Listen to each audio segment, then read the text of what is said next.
Russia আর ভারত এরা অনেক পুরনো খেলোয়াড়, আর এখন রাশিয়া আর ভারতের যে প্ল্যান সেটা চীন আর আমেরিকা দুজনকেই অবাক করে দেওয়ার মতো। স্ক্রিনে একটা ভিডিও দেখছেন। রাশিয়ার বিদেশমন্ত্রী সার্গেই ল্যাভরভ চীনে গিয়েছিলেন, আর সেখানে বৈঠকের সময় শি জিনপিং এমন কিছু কথা বলেছেন যেগুলো দেখে বোঝা যাচ্ছে যে এই সময়ে চীনের রাশিয়াকে খুব বেশি দরকার, আর চীন কোথাও না কোথাও ট্রাম্পের বানানো ফাঁদে এখন আটকে পড়ছে। জিওপলিটিক্সে অনেক কিছু চলছে। ভারতকে নিয়ে একটা এমন সিদ্ধান্ত যা ভবিষ্যৎ বদলে দিতে পারে। রাশিয়া আর ভারত সেটা নিয়েছে। সবসময়ের মতো জানতে পারবেন অনেক কিছু। চলুন এই খবরগুলো বিস্তারিতভাবে জানি। স্ক্রিনে আপনি ডক্টর এস জয়শঙ্করের একটা টুইট দেখছেন। এখন সারা পৃথিবীতে আলোচনা চলছে অনেক দেশের। বিশেষ করে যদি গ্লোবাল সাউথের কথা বলি, সেখানে আলোচনা হচ্ছে, যেখানে ভারত স্পষ্টভাবে বলেছে যে স্ট্রেইট অফ হরমুজ যতটা সম্ভব খোলা থাকা দরকার। পৃথিবীর যে কোনো ট্রানজিট এলাকা হোক, যে কোনো করিডোর হোক, যেখান দিয়ে পণ্য বা তেল যায়, সেগুলো খোলা থাকা উচিত। আর একটা জিনিস আপনি খেয়াল করতে পারেন, ডক্টর এস জয়শঙ্করের কথা কার কার সঙ্গে হচ্ছে। এখানে জাপানের প্রধানমন্ত্রী আছেন, বড় বড় দেশের প্রতিনিধি আছেন, এর পাশাপাশি ইন্দোনেশিয়ার কর্মকর্তারা আছেন, আবার বাংলাদেশ থেকে তারিক রহমানও আছেন। অনেক গুরুত্বপূর্ণ মানুষ এখানে উপস্থিত। গ্লোবাল সাউথের অনেক দেশ, যেমন শ্রীলঙ্কা, সাউথ কোরিয়া, এদের প্রতিনিধিরাও এখানে আছে। এই মিটিংয়ে ভারত একেবারে পরিষ্কারভাবে বলছে, যেভাবেই হোক স্ট্রেইট অফ হরমুজ খোলা রাখতে হবে।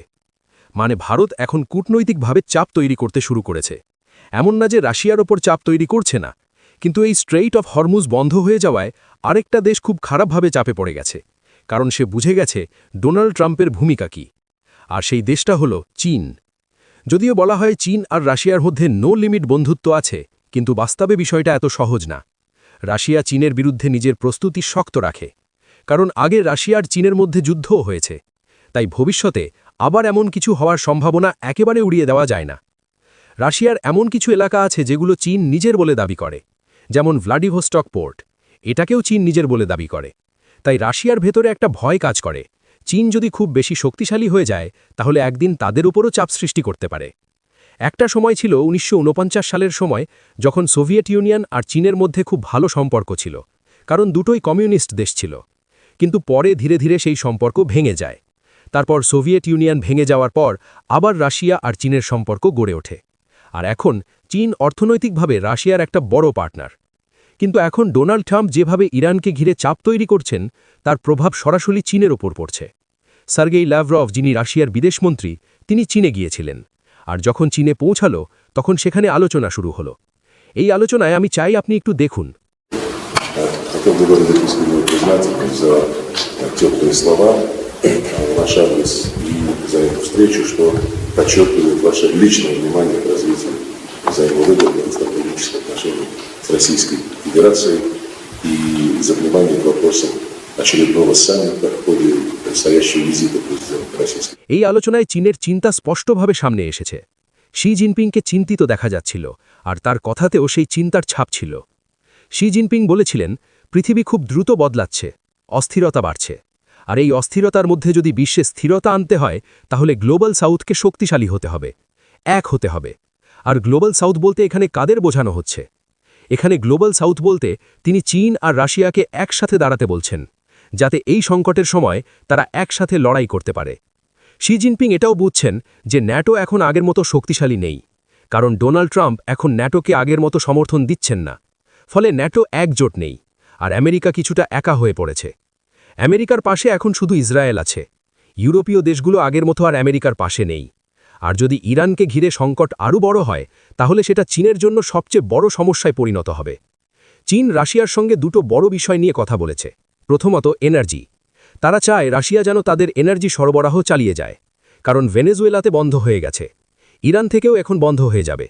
আর যদি বন্ধ হয়ে যায়, তাহলে চীন বড় সমস্যায় পড়বে। তাই চীন চাইছে রাশিয়া যেন যে কোনো অবস্থায় তাদের তেল দেয়।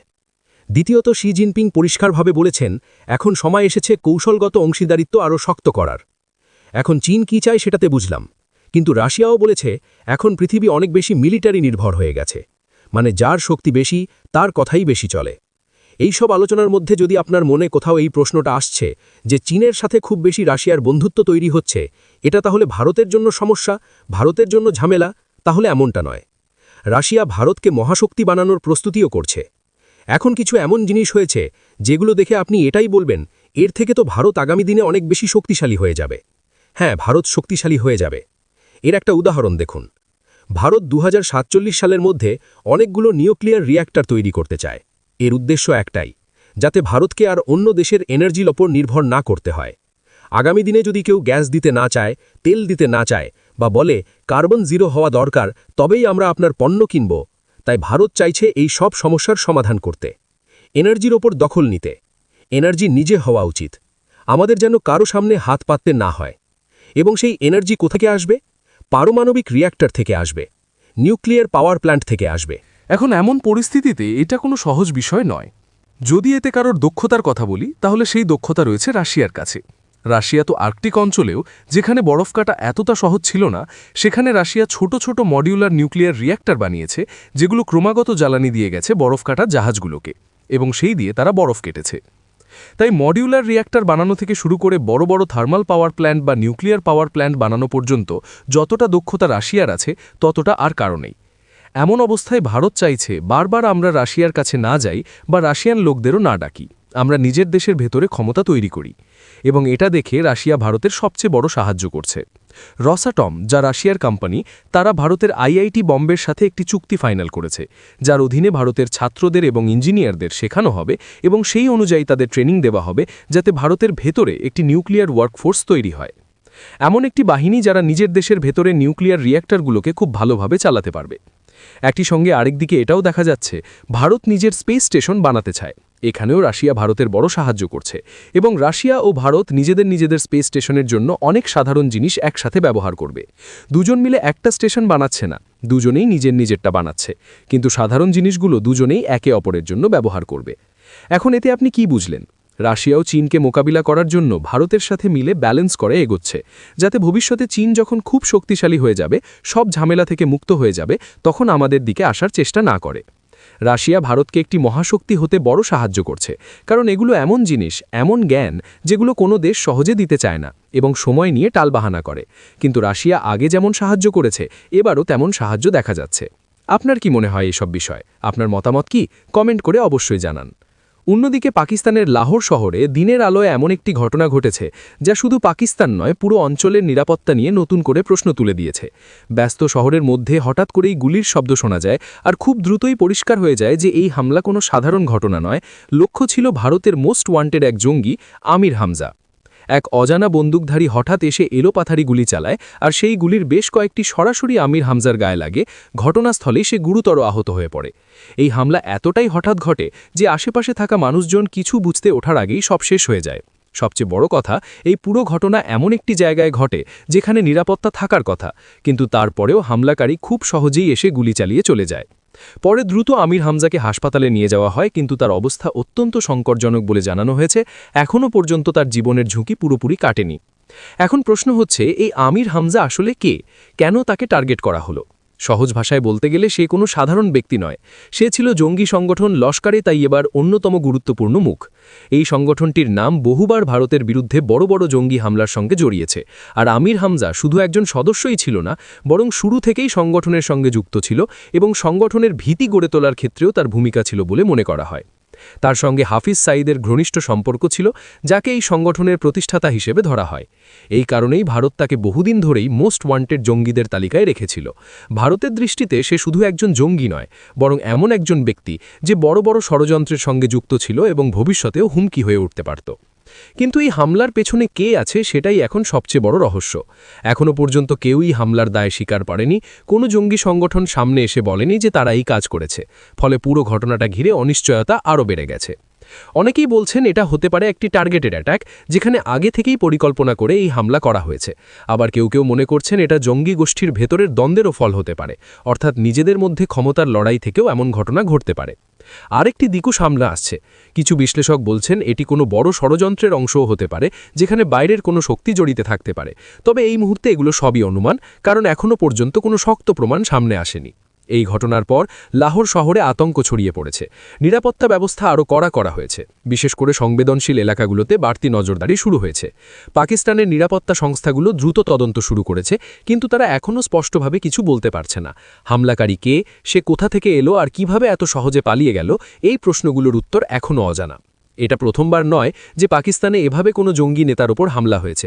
এর আগেও এমন অনেক ঘটনা ঘটেছে যেখানে ভারতের বিরুদ্ধে কাজ করা ব্যক্তিরা টার্গেট হয়েছে। তাই অনেকেই বলছেন এটা একটা ধারাবাহিকতার অংশ। তবে প্রতিটা ঘটনার পেছনের কারণ আলাদা, তাই এই ঘটনাটাকেও আলাদা করে দেখা দরকার। ভারতের জন্য এই ঘটনাটি খুবই গুরুত্বপূর্ণ, কারণ এখানে সরাসরি এমন একজন ব্যক্তিকে টার্গেট করা হয়েছে যাকে ভারত দীর্ঘদিন ধরে খুঁজছে। তাই ভারতীয় সংস্থাগুলো পুরো বিষয়টির ওপর নজর রাখছে, কি হচ্ছে, কেন হচ্ছে আর এর পেছনে কারা আছে, এই সব কিছুই খতিয়ে দেখা হচ্ছে। এখন আরেকটা বড় প্রশ্ন সামনে আসছে, যদি আমির হামজা এই হামলায় মারা যায় তাহলে কি হবে? অনেকেই মনে করছেন এতে লস্করি তাইয়েবার কাঠামোর ওপর বড় প্রভাব পড়তে পারে। সংগঠনটি কিছুটা দুর্বল হয়ে যেতে পারে, কারণ এমন গুরুত্বপূর্ণ একজনকে হারানো সহজ নয়। আবার যদি সে বেঁচে যায় তাহলে পরিস্থিতি আরও জটিল হয়ে উঠতে পারে। তখন তার নিরাপত্তা বাড়ানো হবে আর পুরো পাকিস্তানে নজরদারি আরও করা হবে। সব মিলিয়ে এই ঘটনা শুধু একটি গুলিবর্ষণের ঘটনা নয়, এটি অনেক বড় কিছু ইঙ্গিত দিচ্ছে। জঙ্গি নেটওয়ার্কের ভেতরে হয়তো বড় ধরনের পরিবর্তন চলছে, কে কার বিরুদ্ধে কাজ করছে, কে কাকে সরিয়ে দিতে চাইছে, এই সব কিছুই এখন সামনে আসতে শুরু করেছে। এই অজানা বন্দুকধারী যে হামলা চালিয়েছে তা শুধু একজন ব্যক্তিকে লক্ষ্য করে নয়, বরং পুরো ব্যবস্থার ওপর একটা বড় প্রশ্ন তুলে দিয়েছে। আর সেই কারণেই এখন শুধু পাকিস্তান নয়, পুরো বিশ্বের নজর এই ঘটনার দিকে। কিভাবে এই ঘটনা ঘটল আর এর পরিণতি কী হতে পারে, সেটাই এখন সবার আলোচনার কেন্দ্রবিন্দু।